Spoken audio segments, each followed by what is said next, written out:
con Michel Casas, acordes y letras. Y a través de ainsiradio.es, música y cultura.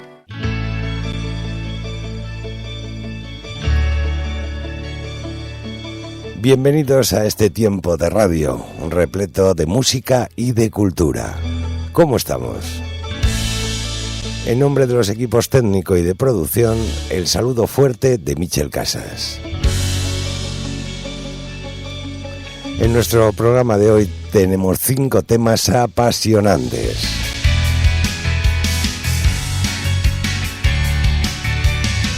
Comenzaremos hablando de Disfraces terribles, la nueva novela de Elia Barceló. Desde Viena, la propia autora nos hablará del libro. Hablaremos del último poemario de una queridísima poeta, María Jesús Mingot, La marea del tiempo. María Jesús Mingot nos hablará del poemario y nos recitará algunas poesías del mismo. Ya veréis qué bonito. Hablaremos del último libro de Pablo Arribas, Vive de forma que te duela marcharte. Estuvimos en Bilbao con él y Pablo nos habló de su libro. Hablaremos también con Iñaki Urdangarín Iraeta, poeta, escritor, autor de Piececitos de Perejil. Charlaremos con él en directo y nos hablará del porqué, el cómo de este libro, Piececitos de Perejil. Y terminaremos el programa con la presentación del nuevo libro de Sergio del Molino, Contra la España vacía. Escucharemos una charla entre Iñaki Esteban de El Correo y Sergio del Molino sobre este nuevo libro, Contra la España vacía. Todo esto y mucho más en Acordes y Letras.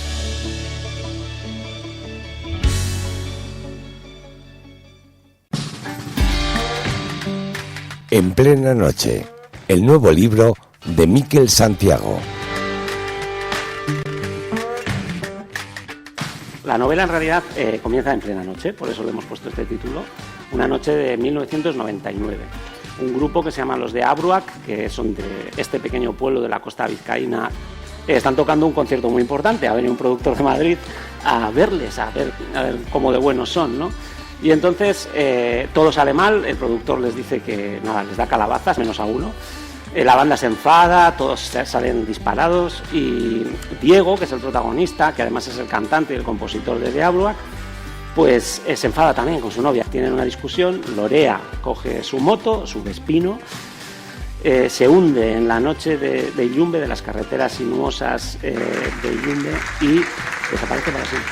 Miquel Santiago, en plena noche. Hola, soy Mónica Ruanet, autora de No igual los niños jugar. En esta novela conoceréis a Alma, una joven de 17 años que sufre un shock postraumático y debe ser ingresada en una clínica psiquiátrica, donde coincide con otros jóvenes de su edad con diferentes patologías. Durante su estancia en la clínica conoce también a 2 niños que solo ella parece ver. Esta es una historia en la que aprenderemos a empatizar con los que son diferentes. Os animo a leerla. No oigo a los niños jugar, la nueva novela de Mónica Ruanet.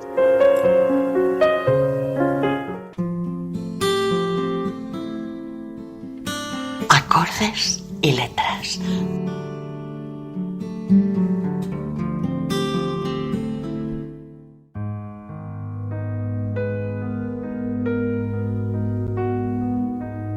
Vamos a comenzar nuestro programa de hoy hablando del nuevo libro de Elia Barceló, Disfraces terribles. Hace no mucho hablábamos de su última novela, La noche de plata. Y ya tenemos nuevo trabajo, Disfraces terribles. Siendo puristas no es una novedad, ya que es un libro que se publicó en España en el año 2004 y en el resto de Europa en 2006. Pero en aquel tiempo se publicó en una editorial muy pequeñita Y ahora lo ha recuperado Roca Editorial porque es un libro que merece muchísimo la pena. Disfraces terribles. En los años 70, el prestigioso cuentista argentino Raúl de la Torre, residente en París, saltó a la fama al publicar su primera novela. Su popularidad como novelista del boom creció con sus siguientes obras, su segundo e inesperado matrimonio y su implicación política. Todo ello lo coloca en el punto de mira de las crónicas de sociedad, y mucho más cuando decide descubrir públicamente su homosexualidad o cuando se conoce su suicidio de un disparo. Muchos años después, el joven crítico alsaciano Ariel Lenormand se embarca en la biografía del escritor entrevistando a quienes lo conocieron. Su editor, sus amigos y sobre todo Amelia, su desconcertante y sofisticada primera esposa, compañera y apoyo del autor a lo largo de su vida. Pero el misterioso mundo que rodea al escritor amenaza con invadir la vida del biógrafo. ¿Qué oscuras presiones llevaron a Raúl a confesar su homosexualidad en una época en la que nadie lo hacía? ¿Por qué se suicidó?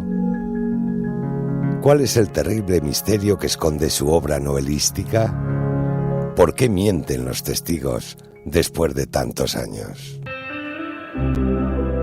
Una novela psicológica y criminal en la que un biógrafo indaga en los disfraces, tan terribles como lo que ocultan, de una existencia misteriosa que, poco a poco, se va imbricando con la suya propia. Este es un poco un resumen del libro Disfraces terribles. Pero ¿sabéis quién nos lo va a contar muchísimo mejor? Nuestra querida Elia Barceló. Elia Barceló, yo siempre que le pido una colaboración para el programa, siempre es la primera, está dispuesta a enviarnos una crónica como yo le pido. Y además siempre lo hace desde Austria, desde su casa, en su jardín.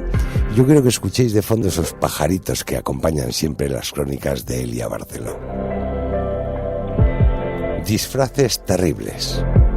Elia Barceló.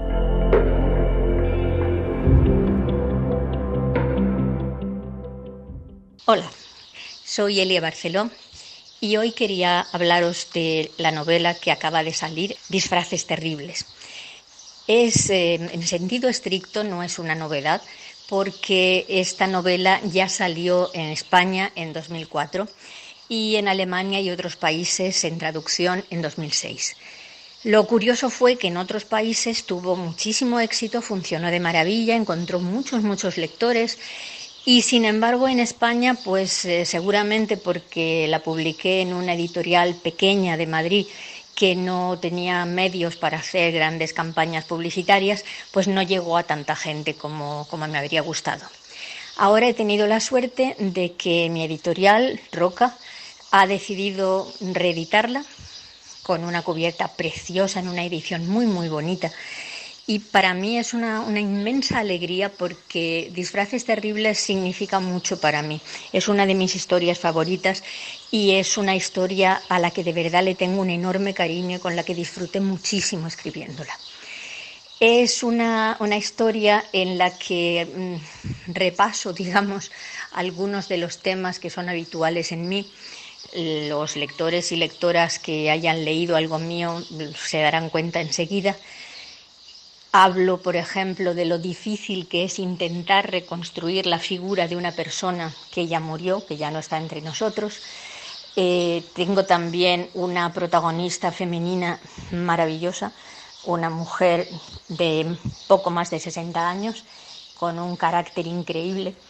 Y la historia en sí es, digamos a grandes rasgos, la historia de un investigador literario alemán, se llama Ariel, que quiere escribir la biografía definitiva de Raúl de la Torre. Raúl de la Torre lleva ya 10 o 12 años muerto y fue una de las grandes figuras del boom latinoamericano. Yo naturalmente he inventado a este escritor cogiendo elementos de otros escritores del boom latinoamericano de los que vivían en París. Entonces, en el trabajo de investigación de Ariel, cuando él cree que más o menos ya sabe todo lo que pasó en la vida de Raúl, va descubriendo cosas, se va dando cuenta de que hay cosillas que no coinciden, que no pueden meter en ese rompecabezas.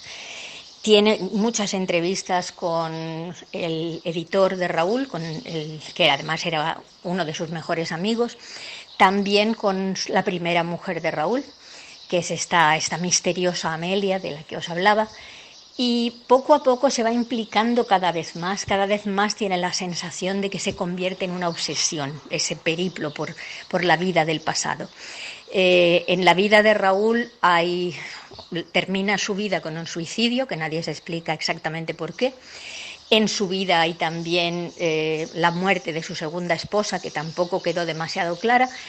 Y toda la novela es una especie de caza del tesoro, tratando de descubrir qué hay detrás de esos secretos.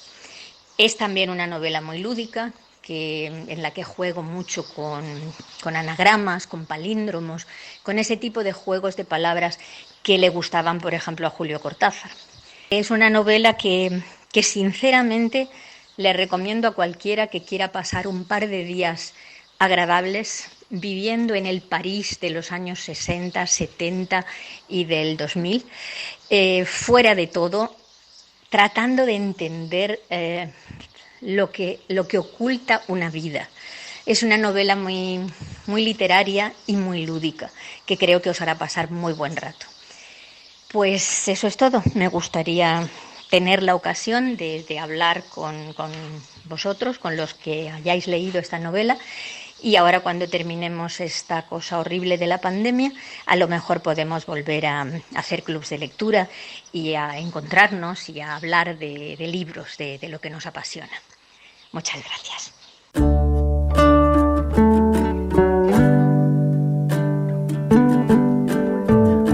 Muchísimas gracias, Elia Barceló, por dedicarnos tu tiempo para nuestro programa. Recordad, se llama Disfraces Terribles, es el nuevo libro de Elia Barceló. Una novela llena de secretos y mentiras, de memoria y de deseo. Un magistral juego narrativo que te seduce desde la primera página y te acompaña por las calles de París hasta un sublime e inesperado final. Publicado en Roca Editorial, Disfraces Terribles con Elia Barceló.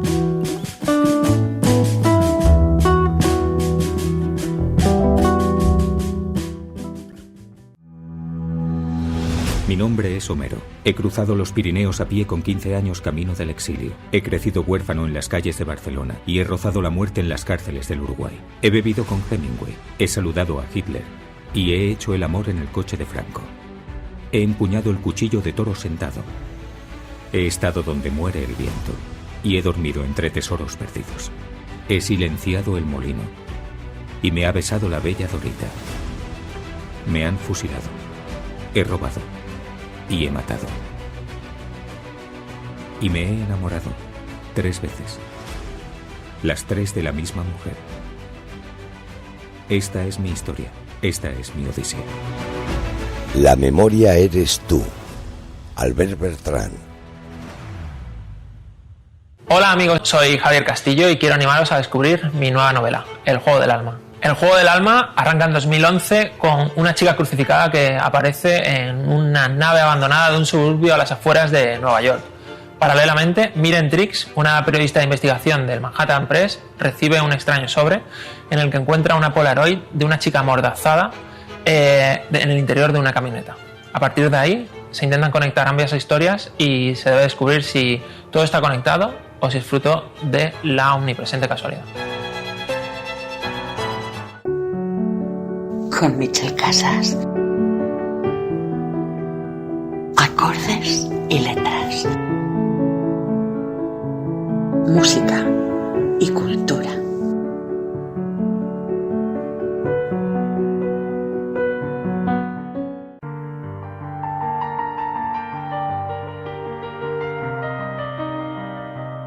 El rincón del poeta.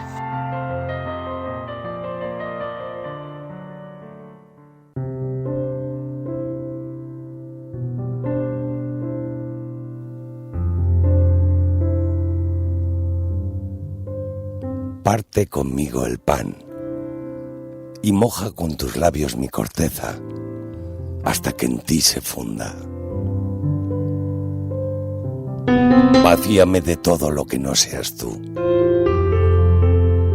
En esta noche, incendia la frontera que separa tu boca de la mía.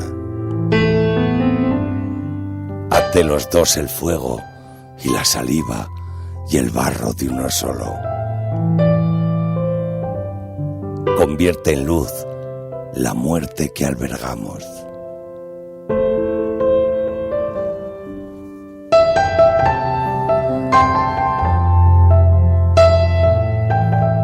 Este es uno de los poemas del último poemario de María Jesús Mingot, La marea del tiempo, editado en Reino de Cordelia. Alguna vez ya os he dicho esto, pero hay veces que a mí me cuesta mucho ser objetivo con los poetas, con los autores, porque les quiero mucho, porque les adoro. Pero siempre intento serlo. Y quiero recomendaros esta preciosa reunión de versos llamada La marea del tiempo. Es el último libro de María Jesús Mingot. Os voy a contar cómo se presenta el propio poemario en su contraportada. Se reencuentra una vez más María Jesús Mingot consigo misma y con esa tradición literaria que dice que somos tiempo, para interrogarse acerca de la finitud. Ese reconocimiento es uno de los atractivos de La marea del tiempo, versos con el reflexivo sentir habitual en la autora, que hace de la escritura una posibilidad de trascendencia para las personas y las cosas destinadas a perderse o ya perdidas. Y ello a sabiendas de que es precisamente su precariedad y la de los afectos que suscitan lo que las hace valiosas por insustituibles. Esa voluntad de búsqueda impregna el conjunto sin perjuicio de la variedad y riqueza de los motivos o experiencias que inspiran los poemas y que convierten la lectura en una experiencia pródiga en sorpresas. Yo estoy totalmente de acuerdo con estas palabras, con esta explicación del poemario. Es un poemario muy profundo, que te enseña lo que lleva dentro la autora, María Jesús Mingot, y que luego lo sabe expresar y contar como nadie. María Jesús Mingot siempre ha sabido expresar todos sus poemarios con sentimiento, porque sentimiento es una palabra que siempre va unida a María Jesús Mingot. Además no maquilla los momentos oscuros o duros de la vida, y al igual que con los felices, los cuenta, tal cual los siente y tal cual son. Los que la conocéis un poquito sabéis que a María Jesús Mingot no le gusta mucho hablar de sus poemarios. Ella siempre dice una frase preciosa que es: hay que dejar hablar a los poemas. Pero bueno, como nos queremos mucho, yo he conseguido que ella nos hable y nos cuente un poquito de su poemario, de La marea del tiempo. La escuchamos con mucho cariño. María Jesús Mingot, La marea del tiempo. No creo que el poeta en general tenga que hablar mucho de su obra. Más bien al contrario, creo que ha de guardar silencio para que sean los poemas los que tomen la palabra, para dejar hablar a los poemas. Con todo, me has pedido que hable brevemente sobre La marea del tiempo. El poemario se mueve en torno a la reflexión sobre el tiempo, como ya sugiere su nombre, y por lo tanto también en torno a la condición mortal y finita del hombre, ligada tanto al arte, que no ha dejado de encarar la muerte y de retarla desde que el mundo es mundo, como al amor, entendido como esa fuerza misteriosa en la que siempre late un anhelo de eternidad. Ese amor, esa fuerza misteriosa que es a la par motor y puerto, se plasma en la relación con el otro, en la naturaleza, en el erotismo, en la compasión, en la palabra y también en esa nostalgia del absoluto que es inherente a la existencia humana. El poemario habla de dolor y de muerte, sin duda. La segunda parte del poemario lleva el título de Donde la ola rompe y habla de esa condición mortal del hombre. Habla, como he dicho, de dolor y de muerte, siendo, sin embargo, el poemario un poemario de afirmación de la vida, un poemario donde se festeja el asombro, la pasión, la fraternidad, la alegría de vivir, la poesía, la amistad y también el amor en sus múltiples rostros, donde se festeja, en definitiva, nuestra propia condición mortal.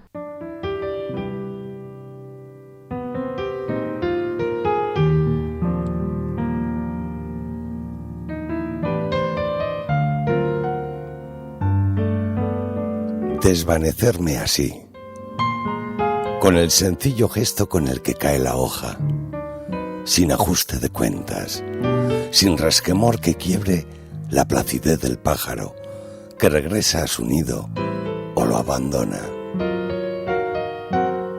condensando en ese mismo acto de caer, silencioso, el concéntrico tiempo que me fue concedido. No preguntar entonces por la mano que siembra o que cercena. ¿Por qué ha de ser ese minuto exacto de entre todos el mío? Para besar la tierra que un día me amparó. Disolverme en el aire, como copo de nieve que entona en su caída ese postrero canto de la consumación.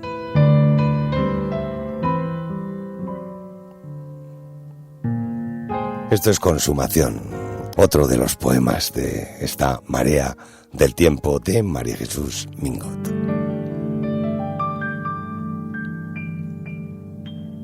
Pero no hay mejor forma para rematar este espacio de poesía que escuchando a la propia autora, a la propia María Jesús Mingot, con dos poesías preciosas: El tiempo del amor y Primer baño de amor a ciegas.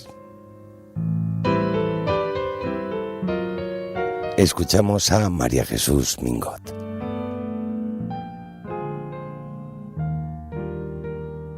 El tiempo del amor. Y no implores amor, no lo rebajes a limosna que obtienes tras la queja. Mira que el corazón pronto se aleja, enemigo de lloros y ropajes. Ni se pliega a reproches ni a brebajes. Desnudo llegó al mundo, así lo deja. Así luz, así sombra, así se espeja en todo cuanto tiembla, en los paisajes de ocaso y esplendor, otoño y gemas. Deja que llegue hoy, vive su gloria, y si quiere marcharse abre la puerta de par en par, que a las aguas no temas del deshielo, y sea tu memoria gozosa evocación redescubierta. Primer baño de amor a ciegas.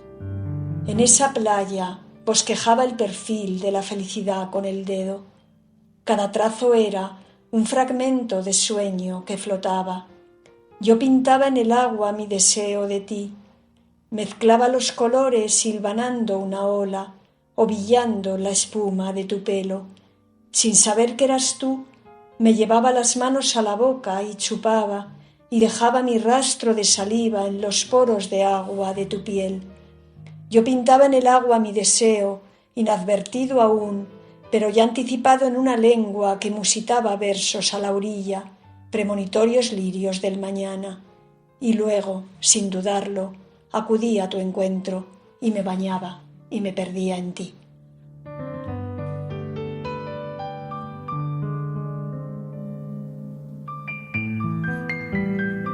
Auténticamente delicioso escuchar a María Jesús Mingot con estos dos poemas, El tiempo del amor y Primer baño de amor a ciegas. Muchísimas gracias, María Jesús, por habernos acompañado, por habernos hablado de tu poemario y por habernos recitado dos poemas. La marea del tiempo, editada en Reino de Cordelia, de María Jesús Mingot.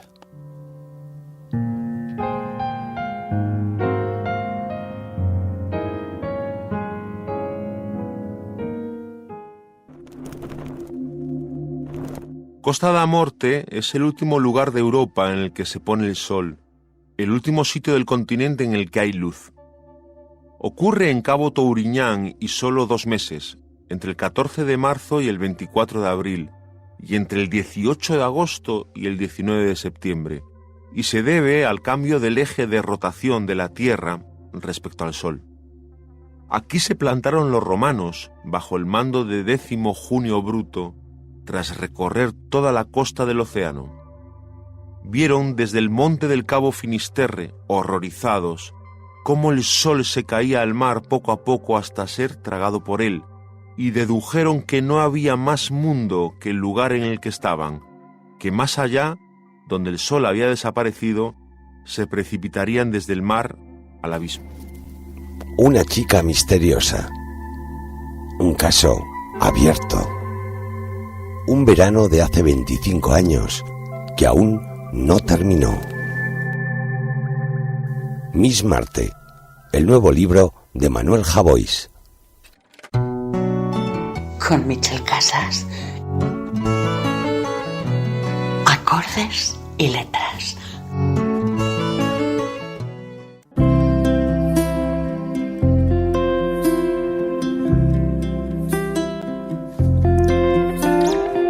Continuamos adelante con el nuevo libro de Pablo Arribas. Vive de forma que te duela marcharte. Tras el éxito del universo de lo sencillo, Pablo Arribas nos invita a ser los protagonistas de nuestra propia historia, combinando sus ya reconocidas reflexiones de crecimiento personal con sus 1001 aventuras a lo largo de su vuelta al mundo.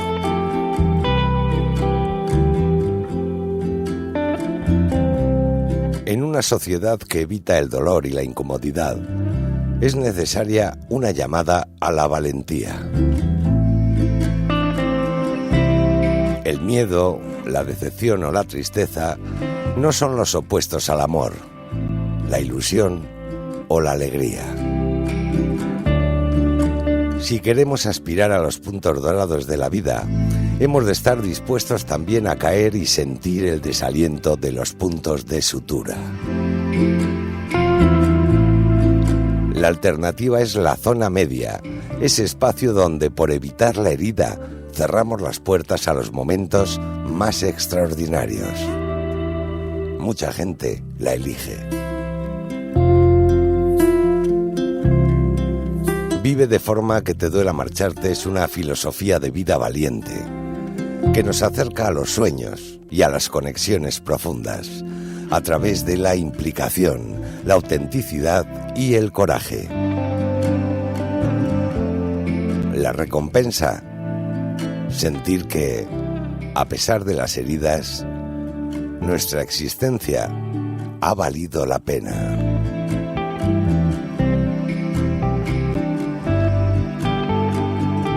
Pablo Arribas estuvo en Bilbao, estuvo con nosotros en una presentación en la librería El Carpoza en Bilbao.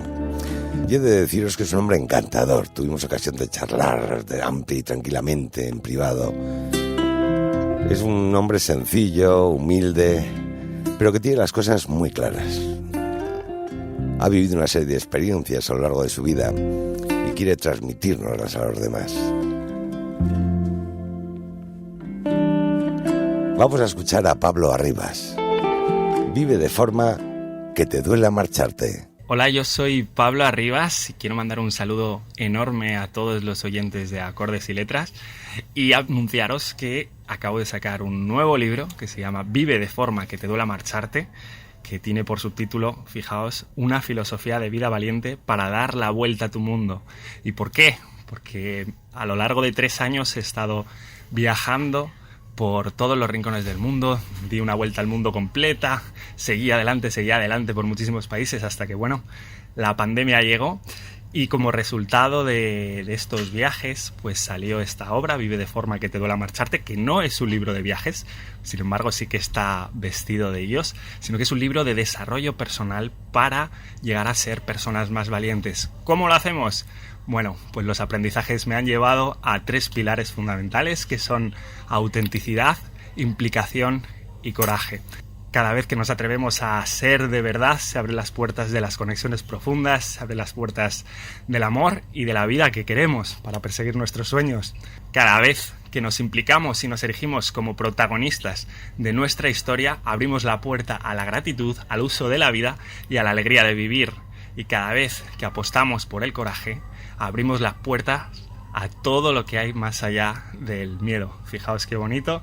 Todo ello a lo largo de 9 capítulos y 7 subpilares de filosofía de vida valiente que yo estoy convencido que nos van a ayudar a tener una vida muchísimo más plena y sobre todo auténtica y nuestra. Ya está bien de vivir la vida de otros. Os invito a acompañarme en este libro gracias a Penguin Random House y Plaza Ijanes. Os mando un abrazo enorme a todos.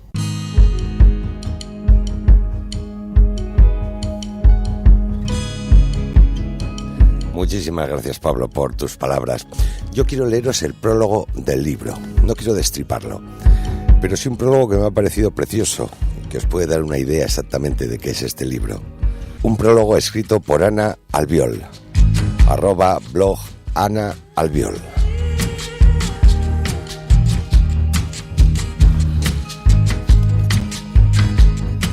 Un pensamiento recurrente distrae mi atención cada vez que tenemos una conversación. Que alguien grabe esto, por favor. Llegáis tarde. En mi mente deberían entrar reporteros a toda prisa con cámaras y micrófonos para difundir mundialmente cualquiera de los cientos de teorías que, a buen seguro, estará compartiendo en este momento. Como no sucede, soy yo la que intenta coger el móvil disimuladamente y pulsar en secreto el botón de grabar. Entonces él se da cuenta, encoge los hombros y me pide con una sonrisa tímida que no lo haga. Solo son ideas, Ana. Y eso es mentira. Pablo Arribas no solo habla de ideas.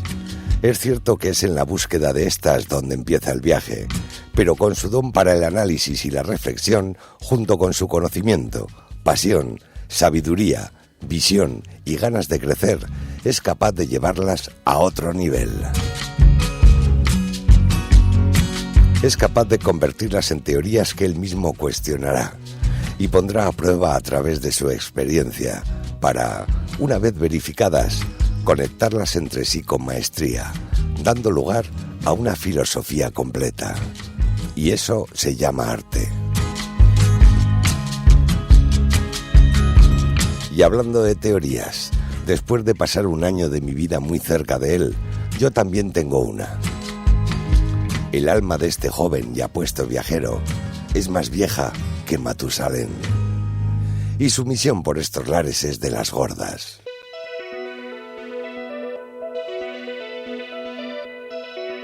Lo intuí la primera vez que leí un texto suyo.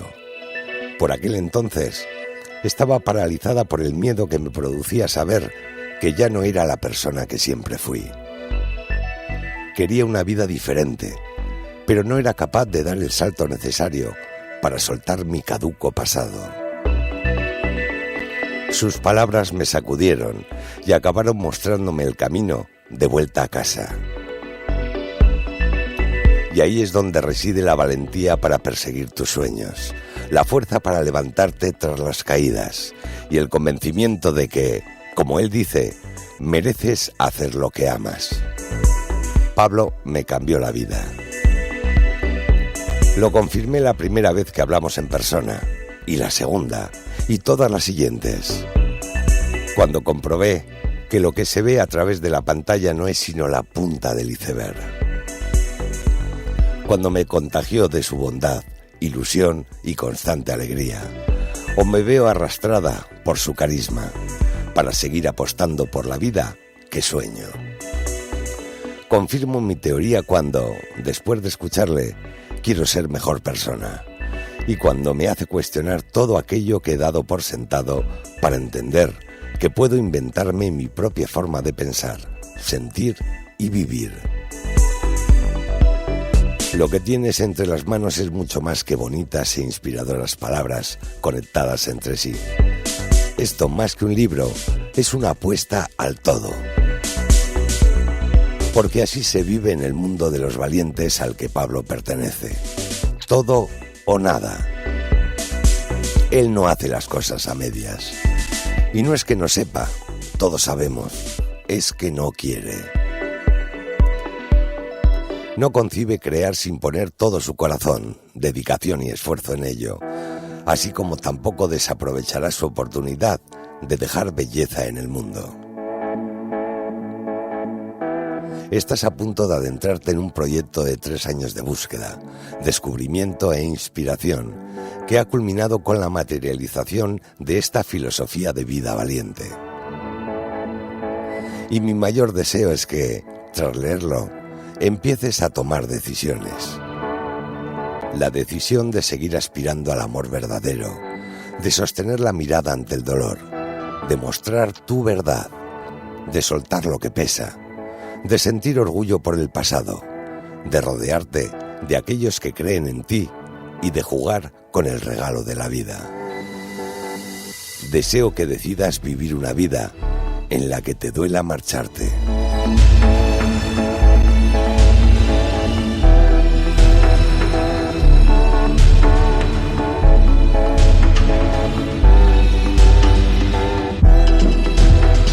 Este es ese precioso y clarificador prólogo,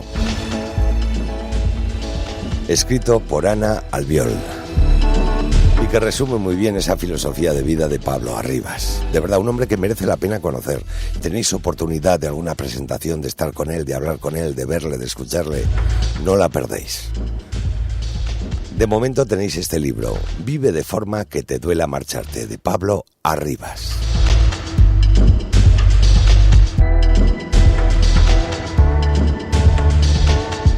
Continuamos adelante en Acordes y Letras.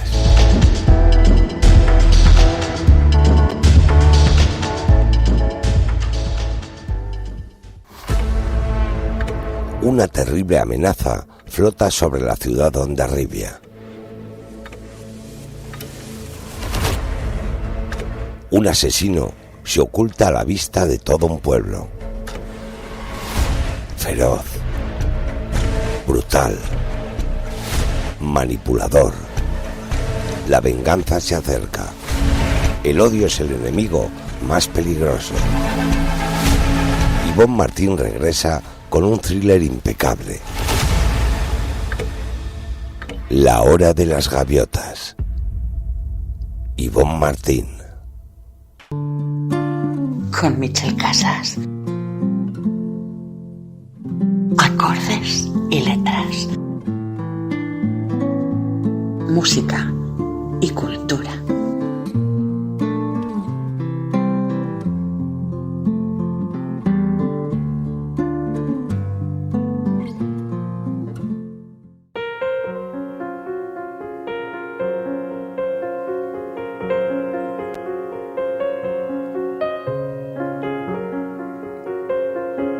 Sueños, que por sueños nunca sabes de quién son. Sueños que soñando sueñas, sintiendo salvar sentidos, que solo te sanaron al soñar. Sueños que soñando sientes soñar, en sencillas siluetas que se escurren al soplar, acariciando tus dedos como aromas en la mar, para acabar tejiendo un sencillo poema de cosquillas al despertar.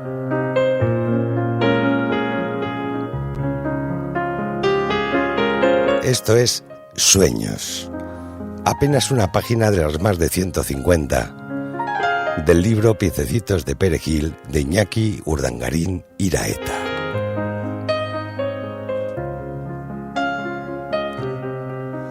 Recordaréis que en un programa anterior escuchábamos Confirmación con Iñaki Urdangarín y que luego nos iba explicando qué es lo que significaba y qué es lo que quería decir con esa poesía. Y prometimos que hablaríamos más ampliamente de este libro que es precioso, Piececitos de Perejil. Yo hoy he querido buscar algo representativo de este libro, pero es muy difícil, porque habla de muchas cosas, saca muchas cosas de dentro, y es muy difícil elegir un poema entre tantos. Pero yo creo que los sueños siempre son importantes para todos, ¿verdad? Así que hoy tenemos con nosotros a Iñaki Urdangarín Iraeta para que nos hable de este libro, Piececitos de Perejil. Iñaki Urdangarín Iraeta, es un placer tenerte con nosotros en Acordes y Letras. ¿Cómo estás? Muy buenas, Michel. ¿Qué tal? ¿Cómo estás? Encantado de estar aquí contigo y con toda la audiencia, con mucha ilusión de que os guste lo que voy a contar. Enhorabuena por el programa y que vengan muchos más. Es un placer recibirte en esta casa, Iñaki. ¿Qué nos puedes contar de Piececitos de Perejil? Bueno, Piececitos de Perejil es un libro muy curioso, muy especial. Fíjate, yo escribo por necesidad. No es ni un hobby, ni siquiera una costumbre. Yo empecé a escribir hace poco. Como bien sabes, tengo un libro escrito a medias que se titula Cartas con remite de mujer, silencios de hombre. Realmente sí que he participado en diversas colaboraciones y he escrito columnas de opinión, pero escribir así... Yo creo que Piececitos de Perejil es el primer reto al que yo me lanzo. Yo escribo por necesidad. No es un hobby, no es una costumbre. Escribo porque siento dentro de mí el impulso de sacar lo que llevo dentro. Iñaki, este libro es quizás una forma de dar salida a tus emociones.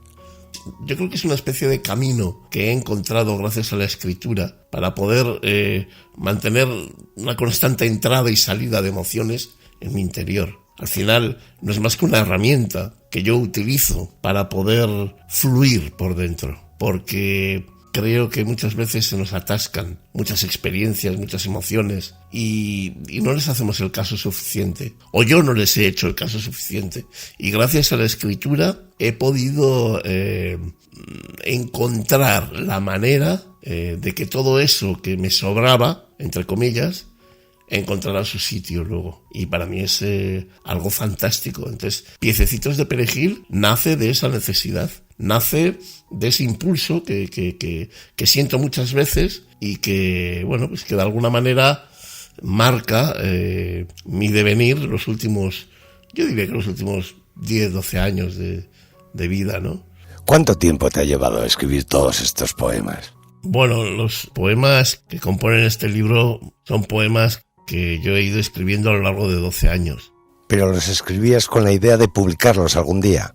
Sí, es curioso que cuando los iba escribiendo, estos poemas eran para mí. Estos poemas ni iban a ver la luz, ni se iban a publicar en un libro, ni siquiera se los he enseñado a casi nadie. Eran poemas muy secretos míos, muy de necesidad, ¿no? Como ya he comentado antes, utilizo la escritura para crear algo de paz en mi interior. Entonces, no tenía la necesidad de que estos poemas los viera nadie. Es más, incluso yo diría que son poemas secretos, poemas que uno escribe para uno mismo. En esencia no son para mostrar. Entonces, siendo esta la naturaleza de estas composiciones, pues hombre, en este libro hay poemas de todo tipo. No voy a engañar. En estos poemas dominan los poemas oscuros, los poemas duros, que hablan del dolor y la desesperanza. También hay muchos poemas que hablan de tu lucha contra todo, diría yo, ¿no?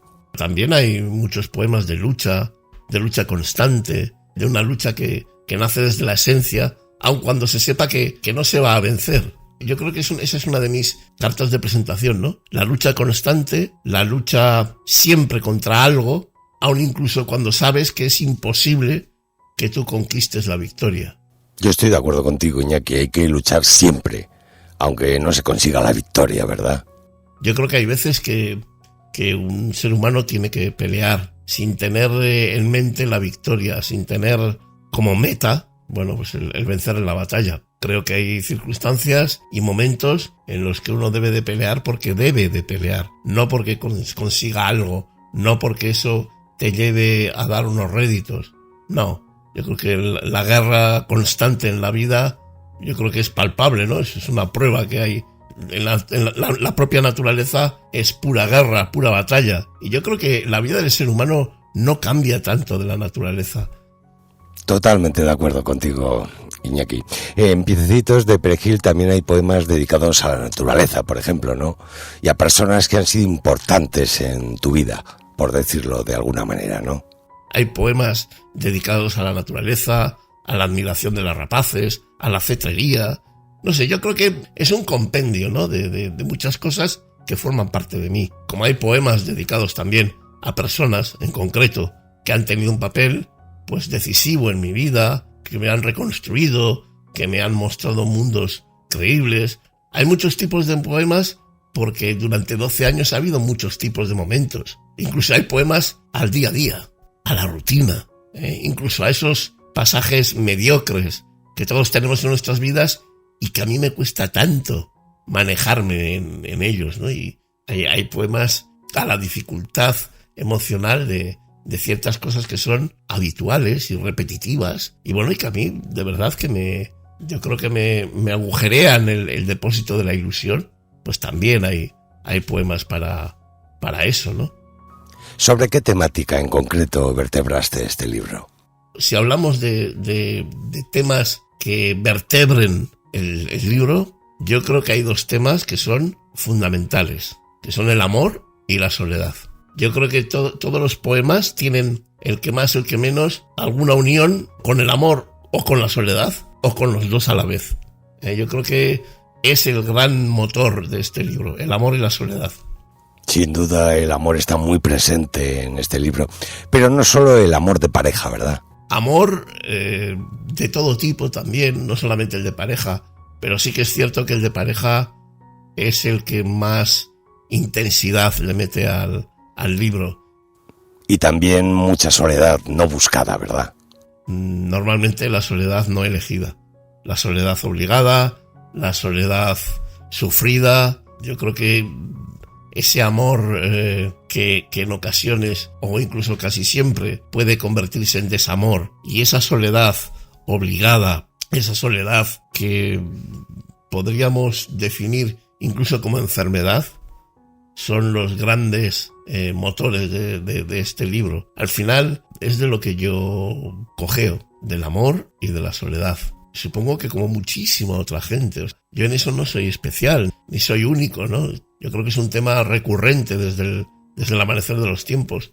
Pero en mi caso, pues también existe eso. Aunque ya te digo que la lucha sería, la lucha contra todo, la lucha constante, sería otro de los temas que vertebrarían esta obra, ¿no?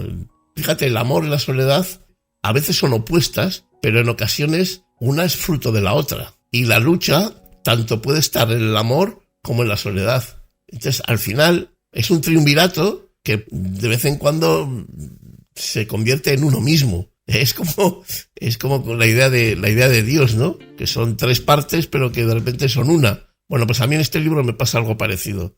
Tengo tres temas generales, grandes, potentes, pero que al final, en muchos de los poemas, los tres se convierten en uno. De eso hablan mis poemas. Lo que ocurre es que, claro, los poemas son diferentes a lo que estamos acostumbrados, porque lo normal es que un escritor, un poeta, publique un libro que lleva tiempo preparando y que ha escrito sus obras para publicarlas. En este libro no pasa eso. Este libro recoge 100 y pico poemas que no estaban pensados publicarse. Forman una obra que habla sobre el amor, sobre la soledad y sobre la lucha, la batalla, con uno mismo, con los demás, pero la guerra entre la guerra interna que dentro de uno se vive a diario, constantemente, y bueno, que a veces termina bien, a veces termina mal, pero coexiste con uno mismo hasta la muerte, supongo yo. Vamos a empezar por el principio. Cuéntanos la historia de la portada, que es preciosa. La portada es un cuadro de de la pintora Teresa Edo, pintora de Carranza, con la que guardo una importante amistad y que tantas y tantas veces es maestra mía, maestra de vida. La portada y el cuadro fueron un regalo de ella un día de San Ignacio, que me contó una historia que solían vivir en su familia el día de San Ignacio, y como ese día se acordó de mí, y entre un sueño que tuvo, una historia que vivía y el arte que ella tiene, pues creó este cuadro llamado Piececitos de Perejil, que por supuesto en el momento que me lo dio dije, es que el título del libro tiene que ser Piececitos de Perejil. Iñaki, ¿no te han dicho nunca que el título, Piececitos de Perejil, suena como a cuento de niño? Sí que es cierto que mucha gente me ha preguntado si Piececitos de Perejil es un cuento. Que fíjate, cuando lo elegí como título del libro, nunca pensé que se podía confundir con un cuento. Bueno, pues mucha gente sí que piensa que Piececitos de Perejil es un cuento. Y yo no te diría que no lo sea. Al final, podríamos decir que Piececitos de Perejil es el cuento de un niño al que enseñaron ser héroe y que ha tenido que, digamos, reconvertirse en guerrero porque la vida no está hecha para los héroes. Y yo creo que el resumen de Piececitos de Perejil podría ser ese, ¿no? La transformación de una persona a la que le han enseñado ser algo, pero que descubre que en el duro caminar de la vida ese algo no existe. Y tienes que traducir todo lo que te han ido enseñando a lo que es verdaderamente la realidad. Y yo creo que esa transformación es el tema de este cuento y que bueno, que yo he ido explicando y pormenorizando en mis poemas. Y más allá de la calidad de los poemas, que puede haber gente que le guste y gente a la que no le gusta un pimiento, sí que valoro la sinceridad de mis composiciones. Y yo creo que espero que la gente disfrute con ello, que pasen un buen rato, que, como algunos me han dicho, incluso alguna lágrima se deslice por su mejilla, en esos momentos no tan planos ni tan lúcidos que tanto exigen de nosotros. Iñaki, ¿por qué has escrito este libro? ¿Cuáles son tus intenciones con él? Hay algo que me gustaría mucho, que este libro se convirtiera en libro de consulta a lo largo de muchos años en la vida. Que igual que he tardado 12 años en escribirlo, el lector tarde otros 12 años en descubrir todos los secretos que van en las páginas impresas de este libro.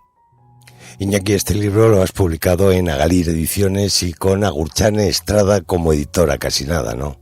Cuando uno se plantea publicar un libro como Piececitos de Perejil, el hecho de pertenecer a un sello editorial en el que la libertad y la posibilidad de hacer las cosas como uno mismo cree que hay que hacerlas es importantísimo. Y en Agalir Ediciones, que es donde he publicado el libro, pues creo que eso es un gran valor de la editorial, ¿no? El hecho de que tú te sientas libre para presentar lo que quieras, para hacer lo que te dé la gana y plantearte, bueno, pues el hecho de que lo vas a publicar, lo vas a distribuir, pero más allá de todo eso, lo importante es lo que siente el autor y lo que el autor quiere.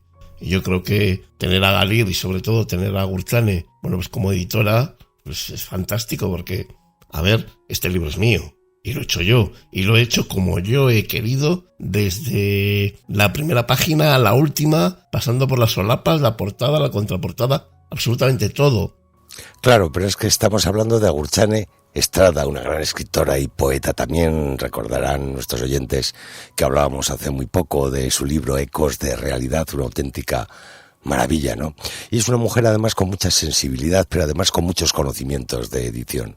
En todo este viaje de creación y construcción del libro, Agurchane ha estado encima mío, me ha estado asesorando, ha estado, tomándose el proyecto como propio y yo creo que eso es, fíjate, en 8 años que llevo colaborando con Agalir Ediciones, yo creo que no había sido consciente del todo de lo importante que es cuando te planteas publicar algo, cuando te planteas presentar algo al mundo, que haya alguien a tu lado que te apoye, que te dé nuevos puntos de vista y sobre todo que te dé la absoluta libertad de seguirlos o no. He hecho el libro que me ha dado la gana con la mejor a mi lado, ¿no? Y joder, tener una ayuda de alguien como Agurchane, pues es una pasada. Entonces, bueno, el resultado es el que podéis ver, que para mí es extraordinario. Supongo que habrá opiniones para todos los gustos, pero como es un producto mío, pues yo he quedado muy satisfecho de lo que he podido presentar y sobre todo de todo lo que Agurtzane me ha ayudado y me ha aportado, pues a la hora de plantearme cosas diferentes, de darme puntos de vista que yo ni siquiera había reparado. En ese sentido ha sido una aventura fascinante y de aprender a cada minuto. Iñaki, tú sabes que hay muchísima gente que escribe, ¿no? Pero después de tu experiencia, ¿animarías a la gente a publicar sus libros? Desde aquí, a toda la gente que quiera publicar un libro, que lo haga. Me da igual en qué editorial, me da igual de qué manera, podéis hacerlo donde os dé la gana, pero presentadlo, escribidlo, vividlo, lanzadlo al mundo y luego recoged las opiniones de todo el mundo. Que es que en el hipotético caso de que salga mal, ya es una experiencia que has vivido y creo que es importante que también no nos circunscribamos solamente a nuestro ámbito de vida. Abrámonos también a otras cosas, abrámonos a otros destinos, a otros caminos que seguramente también nos pueden aportar mucho bueno y sobre todo nos pueden regalar muchísimas satisfacciones. Iñaki, nos decías anteriormente que no pensabas publicar estos poemas. ¿Por qué? ¿Por miedo quizá a mostrar tus sentimientos? No pensaba publicar los poemas en los que subyacen todos y cada uno de mis miedos, de mis malos momentos, de mis dudas, de mis cojeras virtuales. Me enseñó un amigo una vez que en la vida había que vivirla más relajadamente, tomarse las cosas de otra manera sin darle a todo tanta importancia y entonces que hay que vivir de una manera más tranquila, más relajada, más acorde con lo que tú sientes, con lo que tú eres. Y bueno, y hice caso a esa idea y me lancé. Y al final en este libro, cualquiera que lo lea, lo que sí va a tener seguro es una radiografía perfecta de quién soy, de dónde estoy, tanto emocionalmente como mentalmente, y de dónde quiero ir. Al final, además de un libro muy bonito de poesía y sentimientos, es una especie de manual de vida, ¿verdad?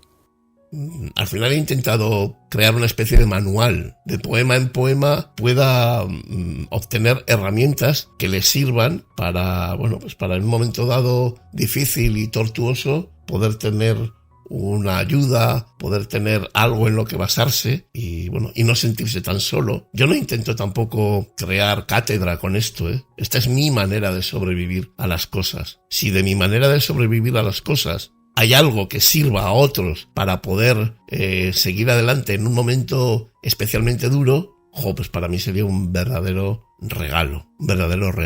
Pero que nadie piense ni nadie lea este libro pensando que aquí están las claves de la vida y que aquí lo que yo explico es palabra del Señor. Para nada, son vivencias y emociones que he experimentado y que en momentos me han servido, pero en momentos puntuales a mí me han servido.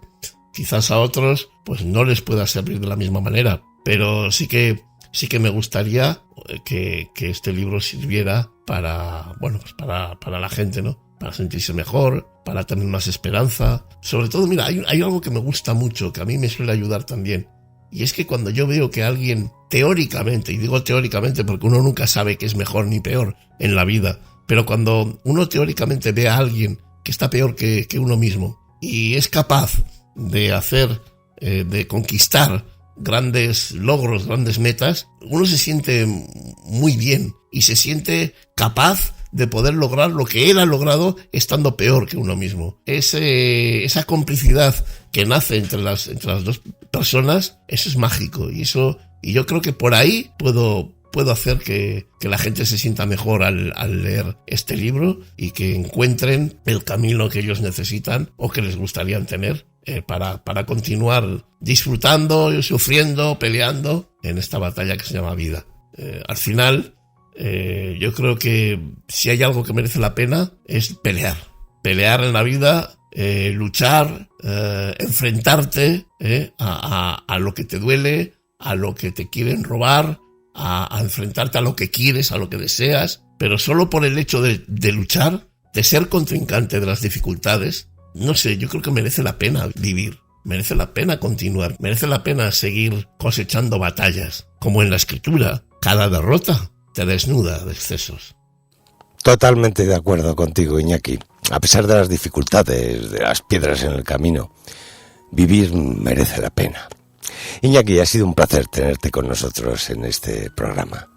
Bueno, pues muchísimas gracias a todos, a ti, Michel, a todo el equipo, por vuestra confianza en mí, por permitirme poder lanzar mi voz al mundo en vuestro programa, y muchas gracias a toda la gente que ha escuchado, que escucha y que escucharán este programa, en el que, bueno, pues de alguna manera he intentado destripar un poco los secretos de Piececitos de Perejil para que a cualquiera que os interese lo descubráis y sobre todo disfrutéis de él. Y sin más, para terminar, animar a todo el mundo a leer, a escribir, a descubrir nuevos escritores, nuevos libros, que os aseguro que hay un montón de gente ahí fuera que lo está haciendo y que muchos son muy interesantes y de los que podemos sacar mucho conocimiento, muchas experiencias y sobre todo muchas emociones, porque emocionarse es vivir.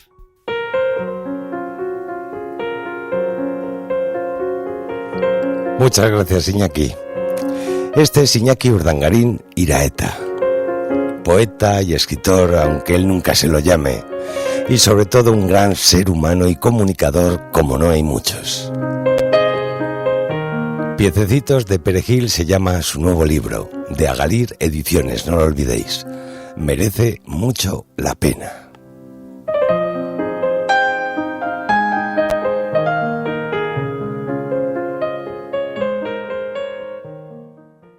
No te pierdas la novela de culto en Japón y éxito internacional, 6-4 de Hideo Yokoyama. Un thriller con giros inesperados que te atrapará. 6-4, publicada por Ediciones Salamandra.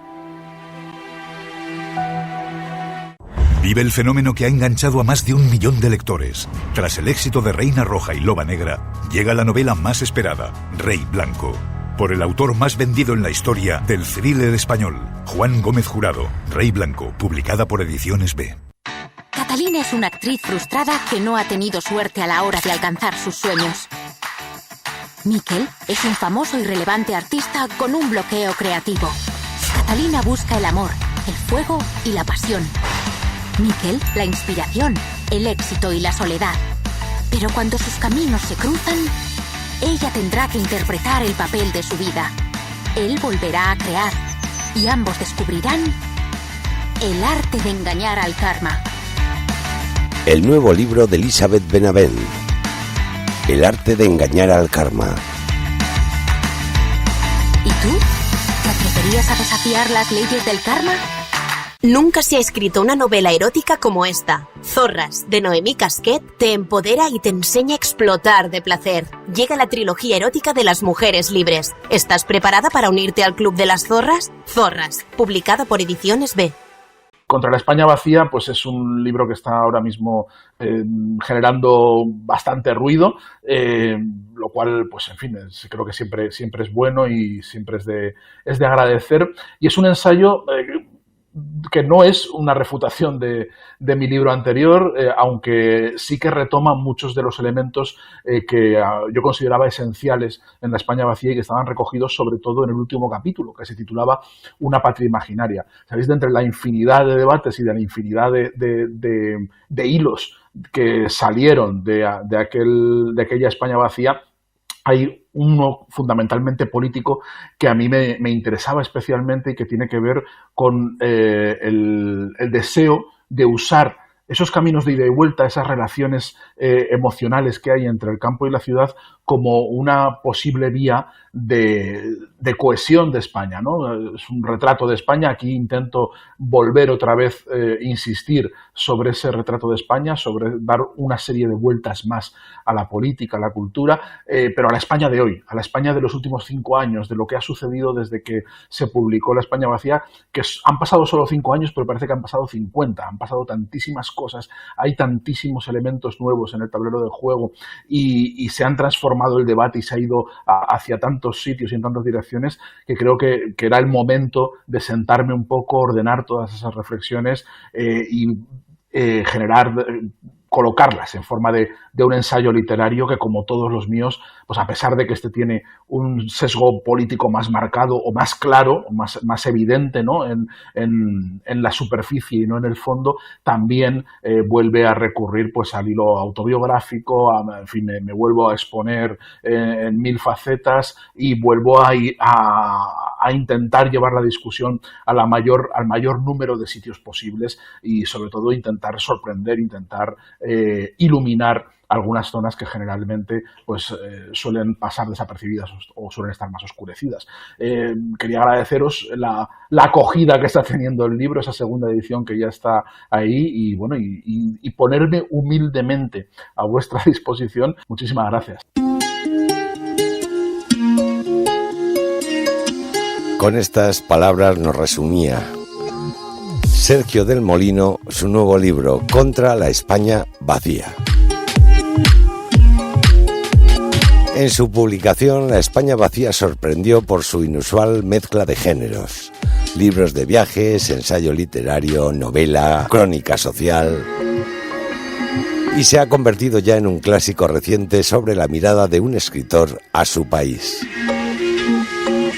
Ahora, Contra la España vacía, no refuta ni corrige mi libro anterior, sino que pretende rascar todas las capas de sobreentendidos que se le han ido pegando.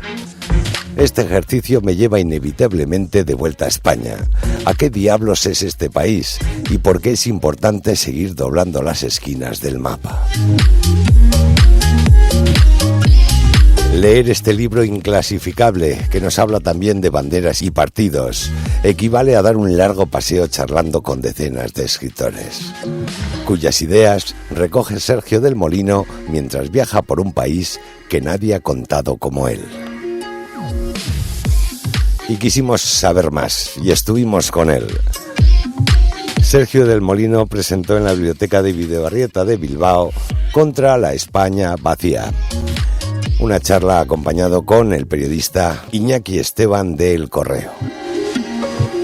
Así que sin más, nos vamos a escuchar esta charla. Contra la España vacía. Sergio del Molino e Iñaki Esteban. Hola, buenas tardes. Como sabéis, hoy tenemos a Sergio del Molino, el inventor, porque es así, ¿no?, de esa feliz expresión de la España vacía, que ahora dice que está contra la España vacía. En fin, vamos, es un poco así. Yo creo que más bien, como explica en este libro, fantástico por cierto, está en contra de las malinterpretaciones a las que se somete. También una frase de tanto éxito, sobre todo una imagen tan potente y tan fácil de entender, porque todos sabemos todos nos imaginamos al primer golpe lo que es la España vacía, ¿no? Por cierto, España vacía y España vaciada, nos tienes que aclarar eso, ¿verdad? Porque España vaciada creo que no te gusta mucho, ¿no, Sergio? A ver, a nadie le gusta que le corrijan una expresión que además es más fea, que no tiene esa capacidad eufónica y poética que tiene la España vacía, pero hablamos luego de eso si quieres. Sí. Bueno, sintetizando muchísimo, lo que trajo, ¿no?, el efecto de la España vacía, pues hubo un efecto positivo, que es que todos mirásemos un poco hacia los pueblos, ¿no?, y hacia la situación de los pueblos y hacia la gente que vivía allí. Hay que decir que la España vacía no es una idealización tampoco del medio rural, porque no lo es. Quiero decir, hay toda una historia por detrás, una historia que se remonta a siglos pasados, en los que hasta los romanos, si no recuerdo mal, y más allá todavía, en la que hasta el Neolítico, los 13.000 años en fin, todas estas cosas que iremos, en el que quiero decir que las urbanizaciones y lo que ha estado, por decirlo de alguna manera, abasteciendo a las urbes, ¿no?, de alguna manera también, aunque también con una identidad propia, con unas características propias, pues siempre ha estado un poco peleado, ¿no? Bueno, si quieres empezamos Empezamos es que estábamos comentando, y yo creo que también como introducción sirve, ¿no? Aunque quizá bastantes de vosotros lo podráis conocer, que es un poco el origen de la España vacía. Luego hablaremos del origen de Contra la España vacía, que es una serie de reportajes que hace Sergio para cuando trabajaba en el Heraldo de Aragón, que tuvo la feliz idea de darse una vuelta por sus alrededores y ver lo que estaba pasando. Es un poco así, ¿no? Bueno, sí, más o menos. Sí. Bueno, primero, déjame que dé las buenas tardes y la bienvenida. De verdad, muchas gracias por venir.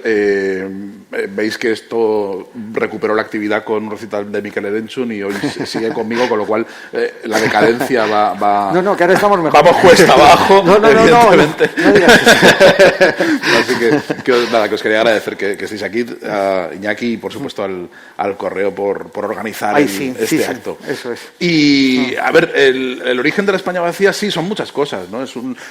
Yo siempre digo, y al principio de Contra la España vacía lo digo, que los libros empiezan a escribirse en la cabeza mucho antes de que se empiezan a escribir de verdad. Por eso la pregunta, en mi caso, igual en otros escritores no, pero en mi caso la pregunta de ¿cuánto has tardado en escribir un libro? Pues media vida. Quiero decir, media vida, pero realmente el proceso de escritura física, de empezar a abrir el ordenador, abrir el Word, empezar tiqui todas las mañanas, el trabajo de minero, que tiene muy poco de romántico y muy de machaque y de cosas a las que nadie debería aspirar, porque es un señor generalmente en pijama y con lamparones ahí dándole a la tecla, es una cosa bastante desagradable. Eso pues puede durar 6 meses, pero el proceso de escritura viene de muy adentro y de muy atrás, ¿no? Y la España vacía efectivamente no habría existido si yo no hubiera sido reportero en Heraldo de Aragón en una época muy buena de la prensa, en unos años muy buenos donde había mucho dinero para hacer cosas. Años 90 por ahí. Sí. A principios de los 2000. Los 2000, sí, a principios de los 2000, los primeritos años. Sí, 2000, sí. Que eran unos años buenísimos donde, en fin, la publicidad entraba a expuertas. Por la burbuja inmobiliaria. Claro, gracias a esa burbuja pues nos dejaban. Había que llenar muchas páginas porque había mucha publicidad y no te pedían cuentas mucho de cómo se llenaban con tal de que se llenasen. Con lo cual eso a un diletante como a mí le venía muy bien, porque yo que no quería hacer periodismo político, que quería buscar un hueco muy personal y muy mío, pues encontré en las excursiones de los alrededores un lugar para encontrar historias originales que a mí me interesaban mucho, de gente que hacía cosas muy extrañas y muy interesantes, que conectaban mucho con los lectores luego, y me permitía a mí no estar en la redacción, que eso era algo que a mí me gustaba también mucho. No veía la cara de mis jefes y podía irme a las 5 de la mañana a recorrer el país y a ver cosas. Y es verdad que sin eso no existiría, ¿no? Sin ese enamoramiento del paisaje, porque ahí lo que hice fue cultivar algo que ya estaba en mí, que era el enamoramiento sobre el paisaje, ¿no? Yo no... siempre lo he explicado muchas veces que no llego a la España vacía por una razón biográfica, aunque como todos, no como todos, pero como una mayoría de españoles, pues tengo raíces en el campo y tengo raíces en la cultura campesina, por supuesto. Hay una ligazón familiar clara y la he contado alguna vez, pero mi enamoramiento es casi intelectual, tiene que ver con la lectura de la tradición literaria, tiene que ver con la lectura del paisaje, ¿no? Y tiene que ver con una seducción ya de años y años de viajar por carreteras secundarias y de leer muchas cosas. Y fruto de eso pues va surgiendo la España vacía, que en un momento dado pues veo que es un libro que se me impone, ¿no? Que me apetece compartir una serie de reflexiones en torno a lo que he estado viviendo y que me parece que es muy importante y que he descubierto con el paso del tiempo de que es importante para entender el país. Que no es un rasgo folclórico, que no es una cuestión etnográfica o marginal, que no es sencillamente una exploración de la nostalgia, que no es algo esteticista, sino que contiene un elemento político, social y cultural muy importante para entender la España de hoy, y me doy cuenta, porque lo he vivido en primera persona y porque sé cómo se desprecian estos temas, porque me lo han despreciado constantemente en el periódico, y aquí paréntesis, yo la frase que más he escuchado en mis años de redacción era mierda o puta mierda, quiero decir, cuando proponía temas, básicamente, entonces yo ya sabía cuál era la reacción que había acerca de estos temas, y era, bueno, pues tú escribe lo que quieras y rellénalo, que esto es bonito, pues lo que tú quieras. Entonces tenía la constancia de que eso no le importaba a nadie y no era relevante, pero yo creía que sí, que había un sustrato, que había algo verdaderamente crucial para entender el país en el que vivíamos, ¿no? y que lo estábamos pasando por alto. Y esa es la razón por la que me decido a escribir La España vacía. Sí, bueno, antes que se me olvide, que lo ha dicho Sergio, que yo tenía que haber dicho yo, que esto es el aula cultura del correo, y que muchas gracias a la Caixa, que es el que patrocina un poco estas charlas, ¿no? Dos cosas justo de lo que acabas de decir, ¿no? Por una parte, creo que lo dices aquí en este libro, dice, cuando se habla un poco del campo en el sentido político, se habla sobre todo del aspecto electoral, del aspecto del recuento de votos, ¿no? Entonces se hace también una especie de agravio, porque es verdad que en el campo los votos cuentan más, ¿no? Y este tipo de cosas, ¿no? Pero ¿a qué te refieres exactamente? Que sé que va más allá de ese puro aspecto, ¿no? Y luego, no sé si a lo que te referías también es que hay una especie de mentalidad que permanece en el campo, ¿no? Que va explicando ciertas cosas no sé, de la mentalidad de todos o algo así. Es decir, son rasgos culturales que al final están en todos nosotros de una manera inadvertida, seguramente, ¿no? Creo que permean muchos aspectos de la vida y creo que es imposible determinarlos y estudiarlos todos. Es muy difícil, pero está muy presente y es muy obvio en muchas cuestiones. Creo que los efectos de los últimos éxodos rurales han tenido un pozo muy importante en la población española, fundamentalmente en su memoria sentimental, en la memoria sentimental de mucha gente. Ha creado unos vínculos y una relación biográfica con esa cultura campesina que desapareció en el curso de una generación y media y que eso provocó lo que llamaba la España vacía el gran trauma. Provocó el hecho de que una sensación de extrañeza en el propio país, de saber que tú has crecido o has sido educado en un país y en una cultura que tenía unos códigos, que venía de unas tradiciones milenarias, que venía de unos sobreentendidos y de unas instituciones y de unas palabras. De unas palabras, te lo iba a decir, de un vocabulario, de una forma de ver el mundo y de entender las cosas que en 15 años se esfumó, desapareció por completo, ¿no? Y entonces estamos caminando por un país totalmente distinto, pero con el mapa mental anterior, ¿no? Y eso yo creo que va provocando en muchos aspectos unas señas de identidad muy poderosas que determinan corrientes culturales, que determinan la relación entre regiones, la relación entre la familia, las tradiciones políticas, los enfrentamientos de las familias políticas y la historia política. Hay muchos aspectos que leídos de esta forma cambia un poco la historia de España, cambia un poco la forma de entender el país y se nos revela algo muy, muy importante. Yo lo noté, creía que era una beta que estaba ahí temblando, ¿no? Y que se podía recoger, pero cuando el libro empieza a tener un éxito totalmente desparramado y entonces me doy 80 vueltas a España hablando de él, yendo a ciudades y a pueblos, a un montón de sitios, me doy cuenta de que la mayoría de la gente ha metabolizado el libro de una forma muy sentimental. O sea, lo que vienen a hablarme es de su pueblo, mucha gente.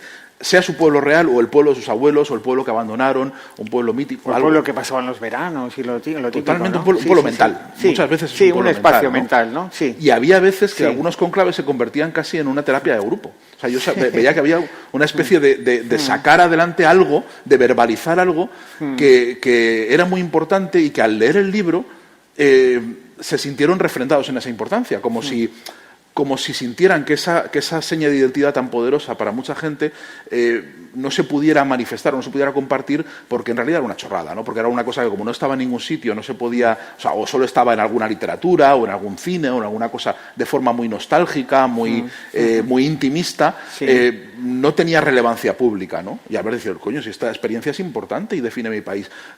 Yo soy protagonista también de esa historia de ese país y puedo contarla, ¿no? Entonces, esa forma de metabolizar yo creo que era síntoma de que había tocado, de que había pinchado en el sitio adecuado, ¿no? De que realmente era mucho, la situación era muchísimo más poderosa de lo que yo había imaginado en el libro. Es el reconocimiento, al fin y al cabo, ¿no? De lo que uno es, el reconocimiento positivo, ¿no? Como tantos otros grupos sociales, vamos. Sí. Pero también con forma de culpa, ¿eh? También yo me encontraba también una sensación difusa de culpa, es decir, hemos avanzado demasiado, hemos dejado atrás un mundo que no merecía ser dejado atrás, había una mezcla de sentimientos, también de rabia, de de reivindicación, como se ven en todos los movimientos activistas que luchan contra la despoblación. Hay una serie de sentimientos, todos muy íntimos, muy poderosos, que lo que indican es que algo profundo estaba pasando en el país. Sí.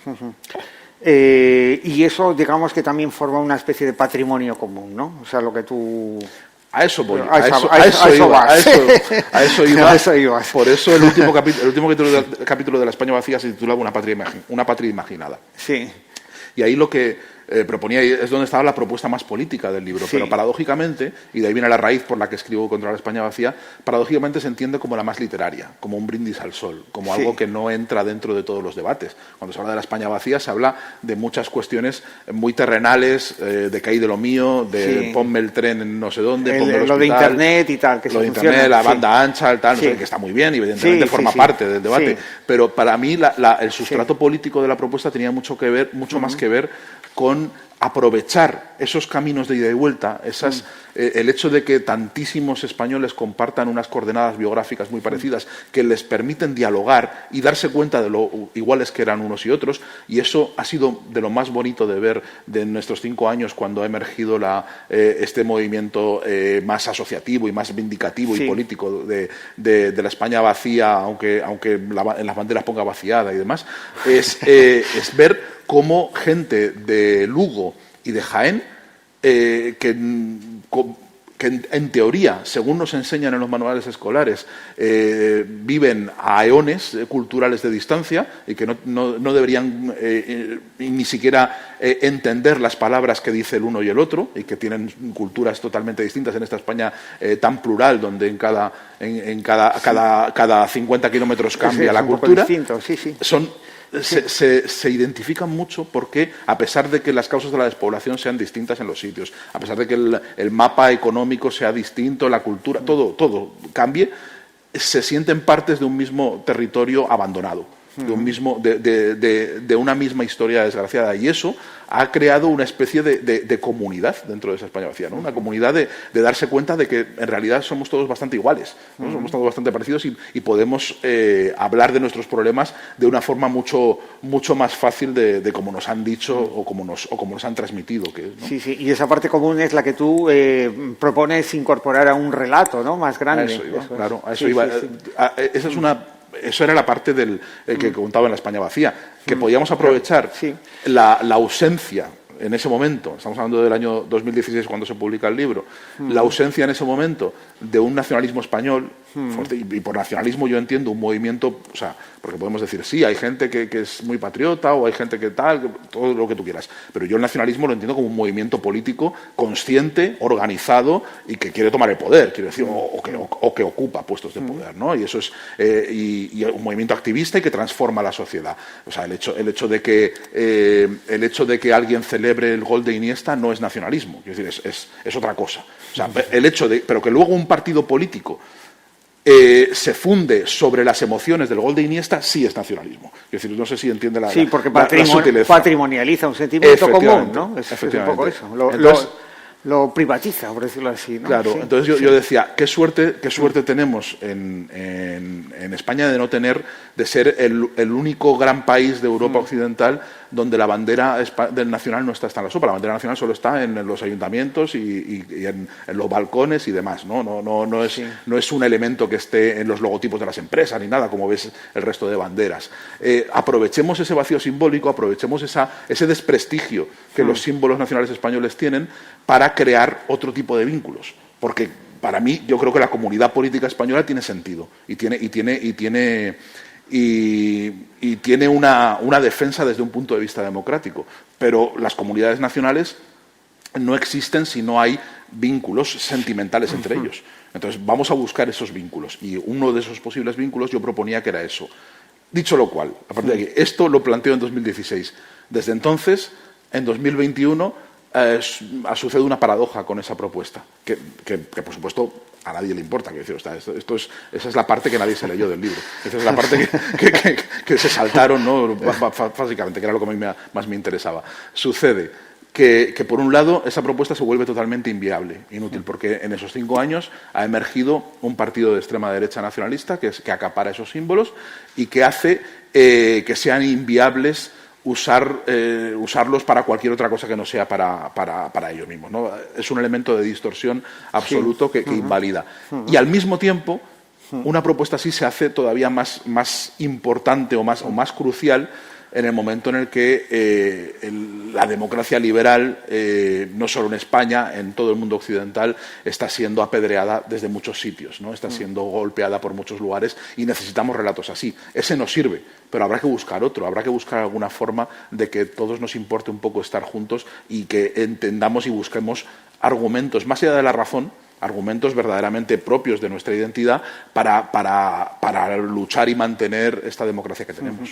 Y eso se me está ocurriendo, tiene que ver un poco con la reivindicación de Azaña que haces, ¿no? Cuando has dicho que un poco la erosión, ¿no?, de la democracia liberal. Bueno, Azaña fue un personaje muy poliédrico, como todos sabemos, pero sí que es verdad que tuvo esa defensa un poco, ¿no?, de esa centralidad liberal, por decirlo de alguna manera, ¿no?, que defiendes al final del libro dentro de ese territorio español.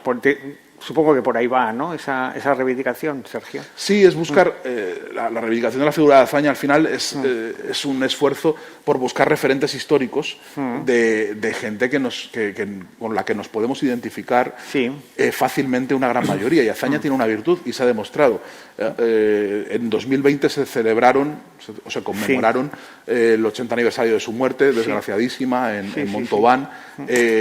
Cuando Azaña muere es un apestado, no le quieren ni los suyos, no le quiere nadie. De hecho, le entierran envuelto en la bandera de México porque muere en la Francia de Vichy y Petén prohíbe que se use la bandera republicana. Muere acogido a unas dependencias de la Embajada de México en un hotel que ha pagado la cuenta a la Embajada de México para protegerlo diplomáticamente, porque si no, la Gestapo tenía una orden y Vichy se lo cargan. Lo cargan. Entonces muere así y Petén prohíbe que se use la bandera republicana. Dice, si quieren usar una bandera española, usen la bandera de Franco, que evidentemente, tú imagínate, entrar a Azaña con la bandera de Franco. Entonces México, el embajador de México ofrece una bandera mexicana y dice, le vamos a enterrar con una bandera mexicana. Dice, para nosotros, le dijo una frase preciosa, se lo dijo al mariscal Petén, le dijo, para nosotros será un honor, para los republicanos será un alivio y para ustedes una vergüenza. O sea, es una cosa preciosa, ¿no? Muere así apestado. 80 años después, Azaña es una figura que todos reivindican. Cuando le hacen un homenaje en el Congreso coincidiendo con el aniversario de su muerte, los únicos que no se suman son Vox. Los únicos. Todos los demás se suman. Es decir, es la única figura que es capaz de concitar un consenso delante de todos. Entonces y lo es porque era una figura que como tenía razón en su momento, que tenía razón en sus planteamientos, y lo sabemos hoy, nos provoca una simpatía enorme, la simpatía de la derrota, por supuesto, pero también la simpatía de la lucidez. Era un tipo muy lúcido al que nadie hizo caso, una Casandra en ese momento. Bueno, y hablando un poco también, que yo creo que viene al caso de Contra la España vacía, sacas el libro en 2016, empieza a tener un éxito brutal y empieza la gente a hablar todo el rato por cierto, o sea, ¿cómo va de la España vacía a la España vaciada? Que tampoco me ha aclarado mucho, lo he pensado muchas veces, pero digo, no sé dónde está el origen de esta historia. O sea, no. Bueno, hasta donde yo sé, que tampoco sé mucho, no te crees. Quiero decir, ¿a quién se le ocurre? ¿Por qué lo cambian? ¿Qué hace? Sí.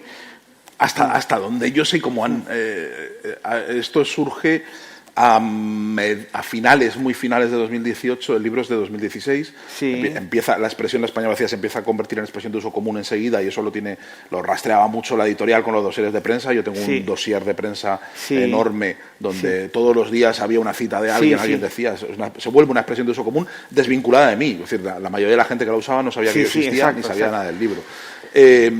Hasta finales de 2018, principios de 2019, cuando se empiezan a convocar las primeras movilizaciones en Madrid de las plataformas de Teruel Existe, de Soria Ya, de todas estas, que un grupo de esos activistas introducen ese matiz de vaciada, que ya estaba apareciendo como tímidamente en algunos sitios, para subrayar que hay unos culpables que la han vaciado, ¿no? Y para señalar a esos culpables. Y a partir de ahí, como el activismo es muy pesado, yo soy un señor que trabaja en mi casa, soy un autónomo y no tengo ni tiempo ni capacidad para hacer nada, pero los activistas son muy pesados, y los medios de comunicación son muy sensibles a las vindicaciones de los activistas. Quiero decir, tú ya bien lo sabes. En el momento en el que llama a alguien 3 veces a un medio echando la bronca, no digáis esto, decid lo otro, el medio dice, por supuesto, o sea, para que no llamen una cuarta, ¿no? Ya está, o sea, y entonces a partir de ahí ya fue una presión. Yo tengo un pantallazo de televisión española donde aparecía un rótulo donde ponía la España vaciada, pero la I con tilde. Con lo cual yo, en fin, como tú y yo hemos trabajado, o sea, en la redacción y sabemos cómo funcionan, me he imaginado al rotulista que había puesto la España vacía, y entonces pasó un jefe por ahí, ¡no, vacía, no, vaciada! Entonces digo, lo cambio rápido, puso la D, se le quedó la tilde, entonces así es un poco, así funcionan las cosas. Y contra eso no puedes hacer nada, no hay nada. Oye, ¿alguna interpretación o malinterpretación que realmente... No sé si ofendido es la palabra, pero que te haya molestado mucho, ¿no? Como diciendo, ojo, o sea, no dije esto ni por aproximación, ¿no? No, sí. Bueno, no. A ver, he aprendido a no dejarme.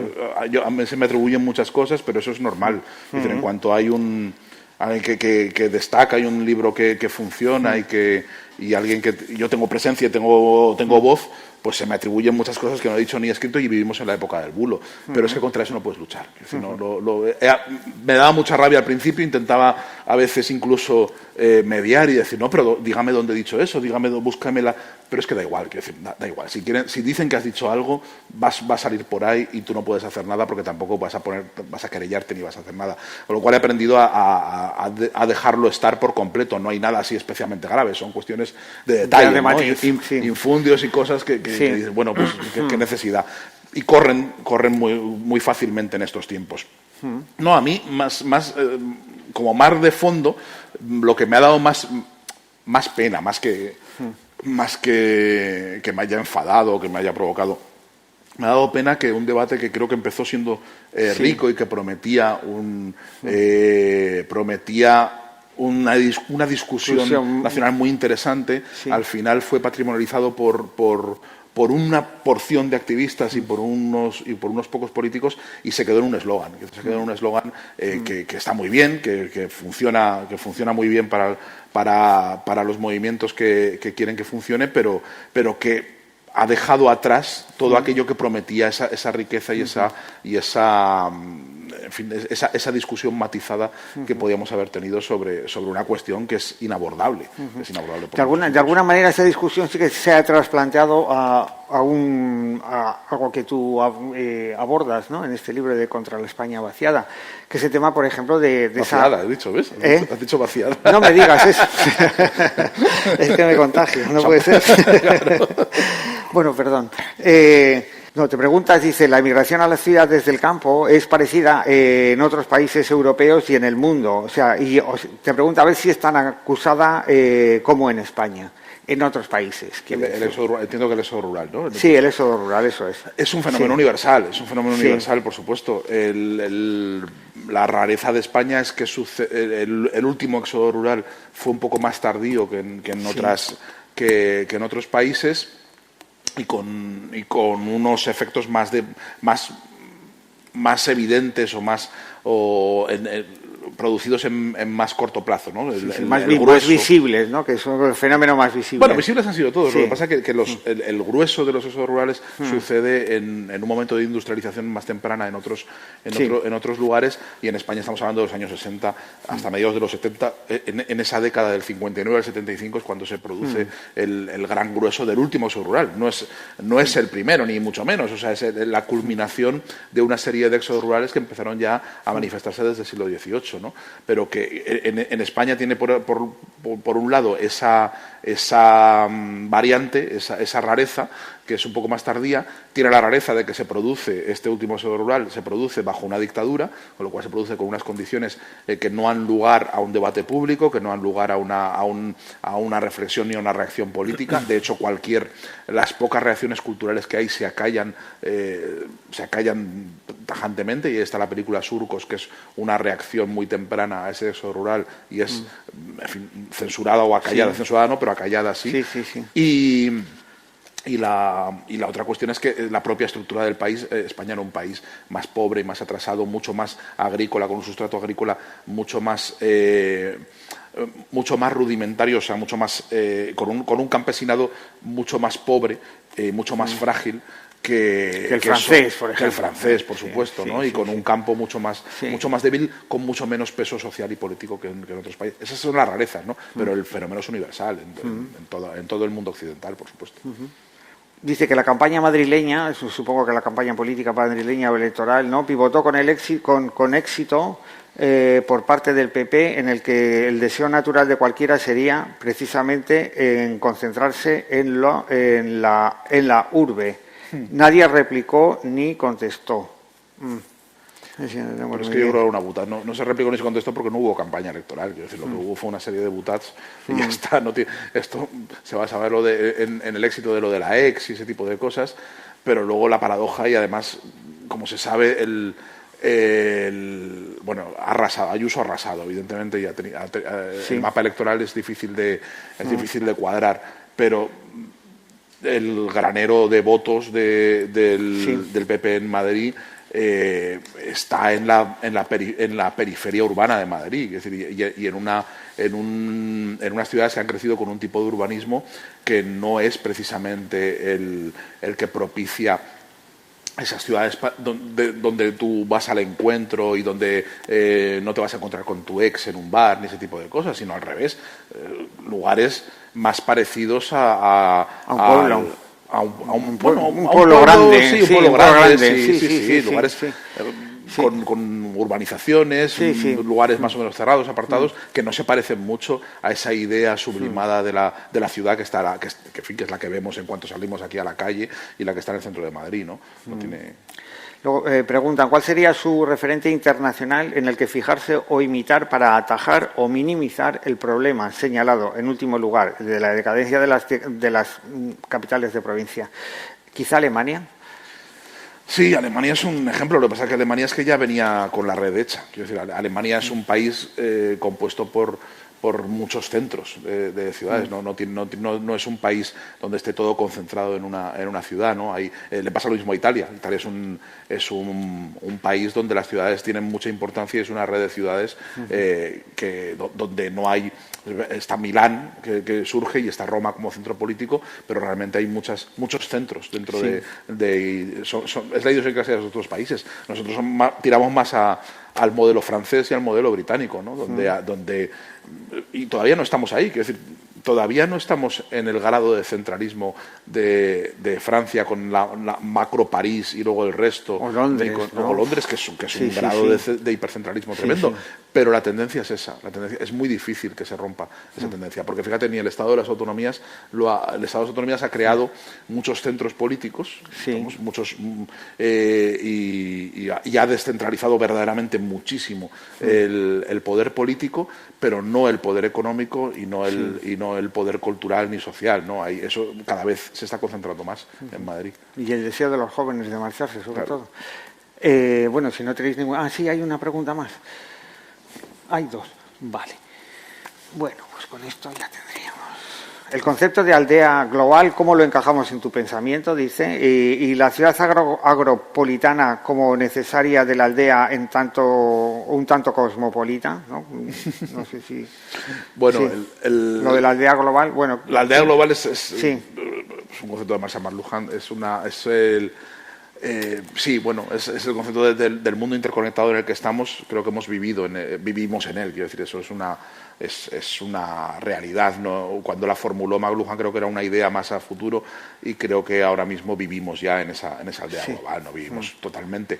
Me gusta la idea de ¿cómo ha dicho? La ciudad agropolitana. Agropolitana. Sí. Que, por cierto, en Francia hay un debate sobre esta historia. Hay un debate mucho. Es uno de los temas fundamentales del urbanismo y de la arquitectura ahora mismo, ¿no? Y sobre todo de las políticas que quieren rediseñar las ciudades. Probablemente el futuro pase por ahí.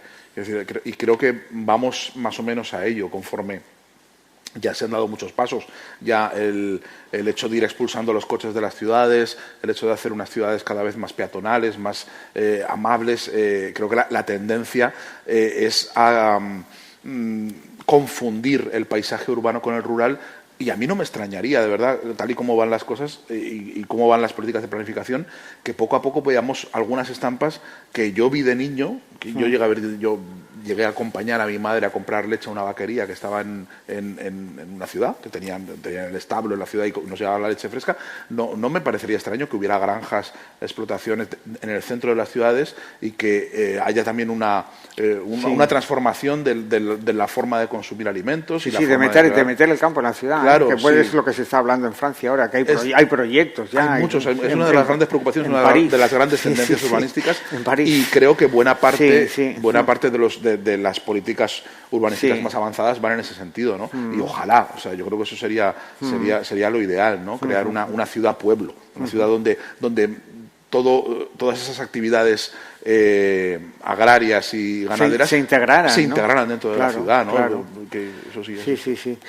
Bueno, la última es un comentario largo. Dice: mis dos familias eran agricultores de pueblo, pero en la vida actual la tierra, la ganadería no da para que trabaje la población que se genera en cualquier pueblo, ¿no? Y solo quedarán, a mi entender, pueblos grandes donde los agricultores de toda la comarca, vivirán e irán a trabajar la tierra por varios, eso es un poco, hablando un poco de la concentración en pueblos grandes, ¿no? de los agricultores. Dice: en Estados Unidos no hay pueblos pequeños y las tierras son enormes y con las grandes máquinas agrícolas lo pueden hacer. Claro. Sí. Es que ahora tenemos una clase que lleva existiendo varios años, que es el agricultor urbano. Es decir, gente que vive en la ciudad y tiene el campo a 100 kilómetros o a 50 kilómetros y se levanta, no vive en el pueblo, va a trabajar con su tractor tranquilamente y al terminar su jornada pues se vuelve a su casa. Es decir, eso ocurre, eso es y una de las causas evidentes del vaciamiento del campo ha sido la revolución tecnológica de la agricultura, ¿no? Como el hecho de que ya no requiere tanta mano de obra, de que las explotaciones se pueden gestionar con muchísimo menos esfuerzo y mucho menos recursos humanos. Eso ha llevado a esta clase de agricultor urbano, que además vive en la ciudad porque en la ciudad tiene a sus hijos en el colegio, tiene su trabajo, ¿no? Claro, y cuando termina de arar la tierra, pues le apetece ver una película, no lleva vida de pueblo. Sí, exactamente. O sea, que puede coordinar, digamos, los dos tipos de vida. Muy bien. Bueno, pues nada, muchísimas gracias por haber venido a esta charla con Sergio del Molino contra la España vacía, pero en fin, creo que hemos dicho más cosas que estaban dentro, que estaban fuera, que estaban por todos lados. A la salida, Sergio, si queréis, firmará libros. Encantado, de verdad, un placer. Muchas gracias. Muchas gracias. De verdad, gracias.